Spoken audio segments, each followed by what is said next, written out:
In the 1970s, many thousands of Russian-speaking Jews were finally granted permission to leave the Soviet Union, and most emigrated to the U.S., Israel, Germany, and Canada. Writer and filmmaker David Bezmozgis was among them, coming to Canada in 1979 with his family from Latvia. How these newcomers have settled in has fascinated him ever since, and the latest expression of that fascination is a new film that he has written and directed. It's called Natasha. And David Bezmozgis joins us now here in our studio. It's great to see you again. Happy to be here. First of all, I love the movie. I love the movie. You've made a really good picture. And let's share a little bit of it with the folks at home, shall we? Okay, Sheldon, roll a clip, please. Марк, дядя Фима придет на обед с Зиной. Зина. Зина из Москвы. Вот моя дочь, Наташа. Теперь у вас есть двоюродная сестра.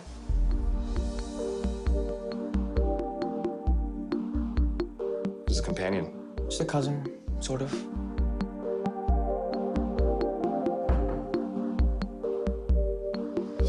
Видеть я не могу. В Москве совсем не видела, здесь она все время рядом. She's an intense little chick, man. She's Russian, born intense. True? True in Natasha's case, that's for sure. How about in your case? In my case, you're seeing it. I don't know. Reasonably intense when there's something I want to do. Reasonably. There's so much going on in this movie, not just the immigrant story and, Russians trying to adopt a new community in Canada, but, forbidden love and so many sub-themes as well. I guess this film's about the Russian Jewish community in the northwest part of Toronto, right? Bathurst and Steeles, that's the gist of it? Yeah, I mean, it's the Russian Jewish community, though. It Could be doesn't anywhere. differ. I mean, it doesn't differ that much from the Russian-speaking community in general because of the whole shared Soviet experience. Right. But you're Latvian, right?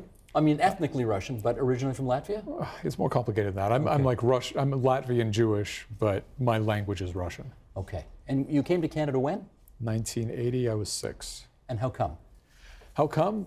People were leaving. My parents weren't, the first wave was people were leaving because they were Zionists. My parents weren't Zionists. They were leaving because everybody was leaving. It felt like everybody around you was going. And there was, for Jews, it felt like there was limited opportunity, or you felt that it was attenuated. And they left really for opportunity, not so much the politics. I presume at age 6 you didn't have a huge say in the matter.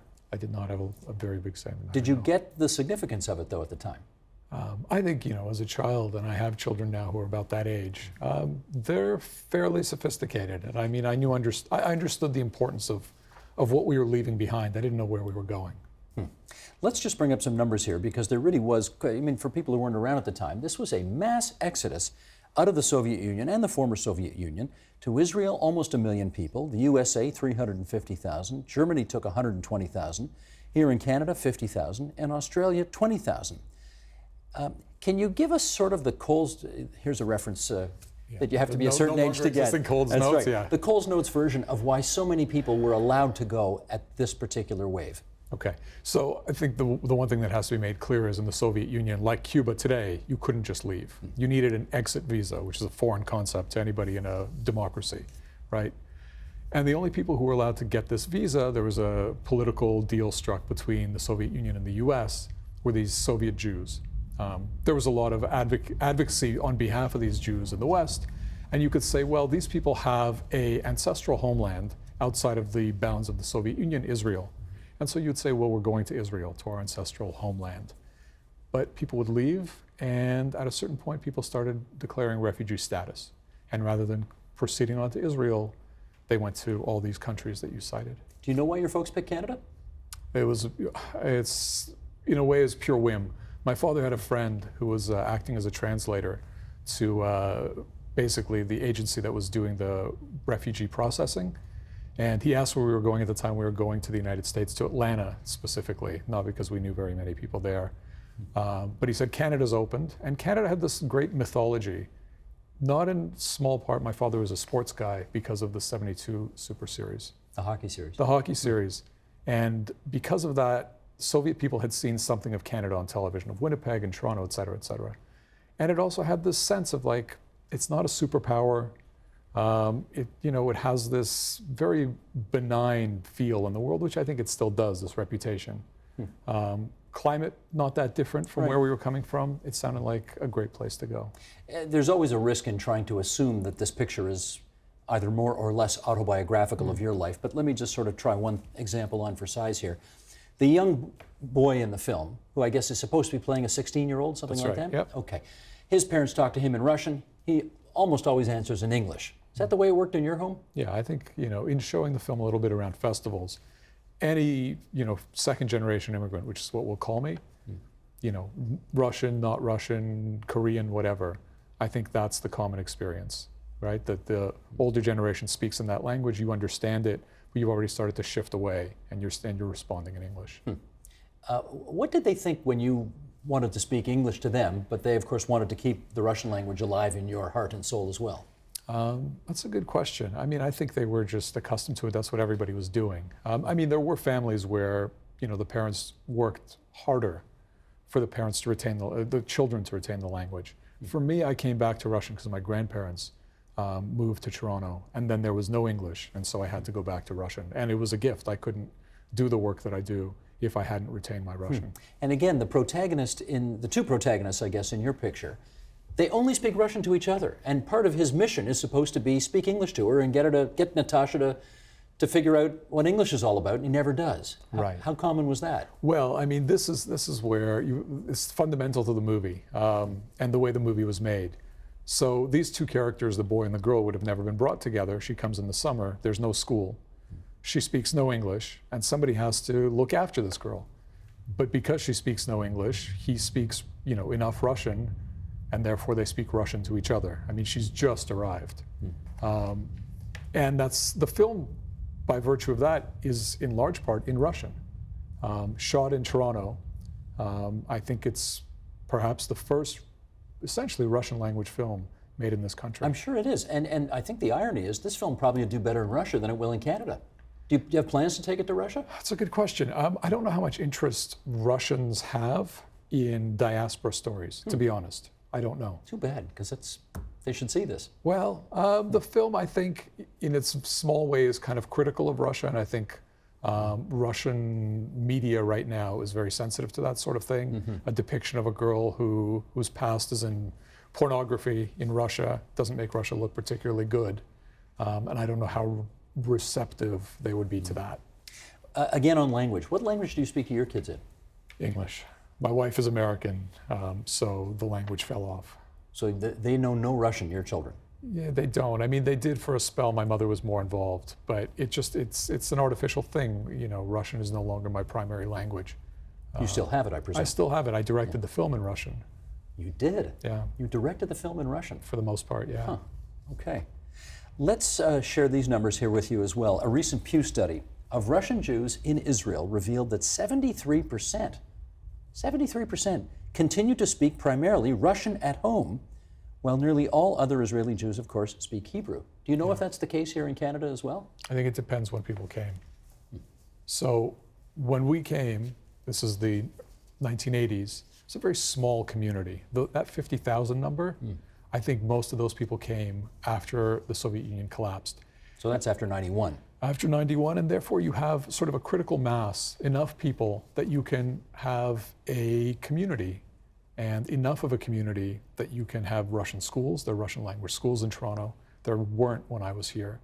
And in Israel, yeah, you had 1 million people show up, and you have just enough people that you can sustain this, culture, and people care quite a lot about it. And they haven't given it up yet. I don't know how long that continues. One generation? Longer? I don't think it's going to go much longer than that. Meaning that their kids will learn Hebrew and they will blend into Israeli society more? I think so. I mean, they learn Hebrew for sure, but then it's a question of the point of sustaining and holding on to your Russian culture and language. At a certain point, you start to ask why you would be doing that. There is, and I'm going to read another quote here about the immigrants' not complaint, that's the wrong word. The difficulty of trying to kind of adapt to the new country. And here, this is a 35-year-old teacher living in the U.S., quoted in a piece called Russian Jews on Three Continents. And the quote is, "No one is interested in what I know and love. No one would appreciate that I can recite Akhmatova and Pasternak's verses for hours on end. This won't earn me a single dollar, not even a smile." Does the clearly deep attachment to Russian culture there make it difficult to adapt, or I guess to adopt new cultures in Israel, in Canada, in the United States? I think, if you have enough people like you, you can continue to do that. So you have groups and people you can, socialize with who still share this culture. But again, after a certain point, people start to assimilate, and Akhmatova and Pasternak, already a few generations, removed. But I think in the moment you do have something, which is why you can make this film and why I wanted to do it. It's like a time capsule. This is something that's happening in this country, and not just in this country right now, where you have this community of people. And it's an interesting story. It's dramatic enough in and of itself, but it also says something about where we are. Let me quote another well-known Russian Jewish writer. This is Gary Steingart, Yes. who says, "Russians respect power. Many immigrants give lip service to democracy, but in the end, they want some patriarchal white guy to run things with a strong hand." True? Yeah, essentially true. Thus Putin. Thus Putin, and it's a funny thing because you talk about Russians love power. Russians, especially in the West, detests anything that smacks of socialism. That's really the main issue. I think that's a big part of it. And so anybody who has this sense of we can be too liberal or too left, people have had an experience, not just Russians, but anybody who has Eastern Bloc, experience, they just completely oppose it. That is an interesting distinction because, of course, American Jews famously support the Democratic Party. Canadian Jews, for the most part, particularly I think now that Harper's gone, Stephen Harper's gone, are famously big L liberals. And yet here Russian Jews are very right-wing, aren't they? Eastern Bloc people, not just Russian Jews, all Russians, anybody who had a taste of living under communism resists it. Most people, we're speaking broadly, but I think that's the tendency. So would I don't know, sorry, are your folks still around? My mother is, yes. Your mother is? How does she feel about Putin? I talk to her about Putin sometimes, and I think at this point she is frightened by him and frightened by where the country's going because it starts to resemble too much what was happening in the worst Brezhnev era Politburo controlled, media message controlled Soviet era. Everything old is new again. Everything old is new again, and I think that disturbs her. And I wasn't sure at a certain point how far she'd be willing to go along with this guy, but she's not anymore. Does that make her typical or atypical of most Russian Jews you know? I don't know. It's hard to say. I honestly don't know how to answer that question other than when we left, right? The idea was you're leaving for two reasons, or it should be two reasons. One is freedom, right? And the other is opportunity. I think the opportunity part people took much more seriously than the freedom part. So when it comes to expressing yourself and being too liberal or this idea of free expression, I think people from over there are anxious about it. Did your folks ever have second thoughts about leaving?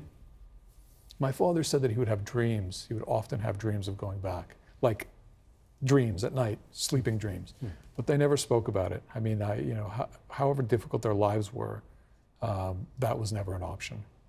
Did they feel truly Canadian when they were here? I think they're really grateful to this country. I talked, my mother, we came with my aunt and uncle. My aunt often, when we have family occasions, there's somebody who raise a toast. And she's been known to raise a toast to Canada and how much she loves this country. Nice. Dmitry Trenin, well-known Russian political analyst. Am I saying his last name right? I'd have to see it, but yeah. Trenin? Yeah, sure. Okay. He recently wrote, Vladimir Putin is arguably the most Jewish-friendly Russian leader in history.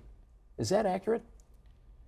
Most Jewish-friendly. I mean, the bar is pretty low, right? There's no pogroms against Jews there, so. I mean, he comes across, but then if you look at, the realpolitik, what he does in Syria, is that Jewish-friendly? I think I don't think he's genuinely concerned about Jews.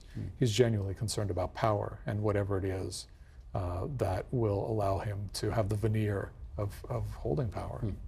Let me ask you now about the movie, and in particular, the fact that the movie you've made, Natasha, is overwhelmingly in Russian with English subtitles. We pride ourselves in Canada on being a multicultural country, but I wonder how much acceptance of that in this movie do you think there is out there? Well, let's talk to begin with how much acceptance there is for Canadian movies to begin with. To begin with, right? okay. In English. Right. I think this is actually a benefit to the film, right? For people who are curious, just the average viewer, but also for the community, the Russian-speaking community, to see itself. I think it actually expands the viewership. Generally the very small viewership for Canadian films. I think when you do this sort of thing and you speak very, specifically about a community, it becomes more interesting, I think, to the people outside it, and compelling to the people who are being described. We know how tough it is to get promotion, publicity, advertising for Canadian made pictures, and then get them onto big screens. How many will you play? This will be in theaters, I presume. So it'll start Toronto and Vancouver. Small opening. It's going to play one screen in Toronto, one screen in Vancouver, and then build out from there. Isn't that annoying?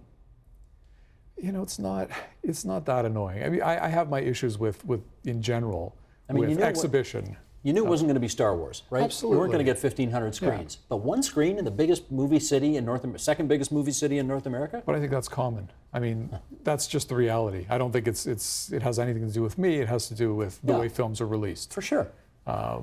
But I think when you look at how difficult it is from the very beginning to get a film made, and the fact that you reach this point, I think you always have to be an optimist. You have to put, all the effort in to get it made. You have to put all the effort into then releasing it, and hope that you find, the audience that you believe is out there. I think it's like art is a combination of hubris and humility. I think anybody who puts anything out, creates anything, you have this level of, I think this is a really great thing. And at the same time, the sense of humility, which is, in general, these things don't get out as far as you would like them to. And it's walking that balance. But you always have to believe, because everybody works so damn hard. Exactly. I presume at some point it goes on television, right? At some point it goes on television. At some point it ends up, downloadable. At some point it gets pirated. And at some point, how much did it cost to make the movie? About $1 million. $1 million. At some point you cover your costs? I think with films like this, you don't cover your costs, generally. I think that's the truth. There's a whole other show to be done on why anybody tries to make a Canadian movie that they know won't make money. Well, but that's another show. But if it's made within the public system, right? Yeah. Then there are cultural reasons for why people, why we're supporting Canadian culture. And you can have another, show that has to do with that. Right. But that's generally the story of most Canadian films. Is the expectation here that basically the Russian Jewish community of Canada will be interested in this film and probably that's it? No, I don't think that's true. I think the Russian-speaking community is a natural audience, not just Jewish, but Russian-speaking is a natural audience. How big is that? Depending on who you believe, we're talking in the hundreds of thousands. Oh. Just in the Greater Toronto area, anywhere from 150 to 300,000, depending on who you believe. So the audience is there. And then, the audience for interesting films, the audience for people who know the book and the story. So you put all that together, and you never know exactly how many people will come out. Now the word is out already, and I'm sure in the Russian-speaking community the word is out about that this movie is coming and they know what it's about. Yeah. Are you getting any feedback yet as to whether or not people like what you've done here? Well, they haven't seen it yet. So no, but they have an impression though. That's hard to say until people actually come out and see the movie. But there's a whole parallel world, like we're here in the English language media world, right? There are multiple parallel media worlds in this city of ethnic, media. So in the Russian media world, this is a big story. So, my face is on the cover of multiple Russian publications that people who aren't Russian will never see. And so the people who are responsible for the Russian media are receptive. And I think the community or the audience potentially is excited. Until people start to show up, you never know. But it's the kind of story that rarely happens, never has happened, not just in Canada, but in North America, that a film like this gets made, which is a credit to Canada and to our system. I think it's hard to make these films without movie stars. And if I may say, to you too, because you got it done. So good on you. Well, I had help, but yes, it's, you know, this is where the I'm Russian, we're born in tents comes back into it. When there's something you really want to do, you have to go after it. Good. До свидания. До свидания, спасибо. David Bezmozgis. The name of the picture is Natasha, and you should see it. Help TVO create a better world through the power of learning. Visit supporttvo.org and make a tax-deductible donation today.